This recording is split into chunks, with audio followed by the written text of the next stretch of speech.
দাবি কাবিলপুরের রাস্তা হবে পিডব্লিউডি অন্য কোনো। কাবিলপুরে মোমবাতি মিছিল, সাংসদকে ধিক্কার। পিডব্লিউডি রাস্তায় প্রতিশ্রুতি ভঙ্গের অভিযোগে বিক্ষোভে উত্তাল জনতা। মুর্শিদাবাদের সাগরদিঘির কাবিলপুরে ভাঙাচোরা রাস্তা ঘিরে ক্ষোভ তীব্র আকার নিচ্ছে।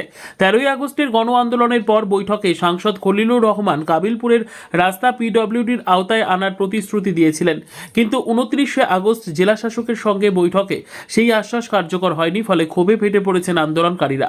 আজ সন্ধে 7টা নাগাদ কাবিলপুর বটতলা মোড় থেকে 1 কিলোমিটার জুড়ে মোমবাতি হাতে ধিক্কার মিছিল করেন সুশীল সমাজ ও কাবিলপুরের আম জনতা। মিছিল শেষে টায়ার পোড়ানো হয়, স্লোগানে ফেটে পড়েন 8 থেকে 80 বছরের মানুষ। আন্দোলনকারীদের অভিযোগ, সাংসদ খলিলুর রহমান প্রতিশ্রুতি ভঙ্গ করেছেন।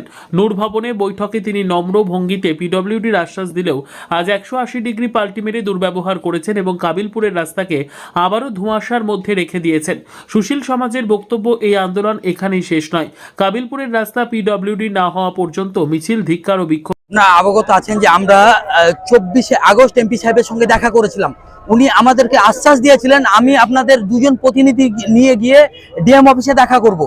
সেই অনুযায়ী আমরা আজকে ডিএম অফিসে এমপি সাহেবের সঙ্গে যাই। উনি বিতর্কিত মন্তব্য করেন, একবারে 180 ডিগ্রি পাল্টি মারেন যে পিডব্লিউডি থেকে হবে না রোডটা। তখন আমরা ওনাকে বলতে চাই, বুঝাই ভালো করে যে আমরা পিডব্লিউডি ছাড়া মানছি না। উনি বারবার বলতে চাইছিলেন যে আপনারা ভিডিও রেকর্ড করবেন না। আমার পকেটে ছিল ফোন, আমি এই ফোনটা এইভাবে পকেটে রেখেছিলাম।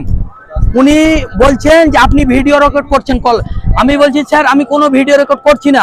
উনি পাটাম করে আমার পকেট থেকে মোবাইলটা কেড়ে নিয়ে আছাড় মারতে যায়।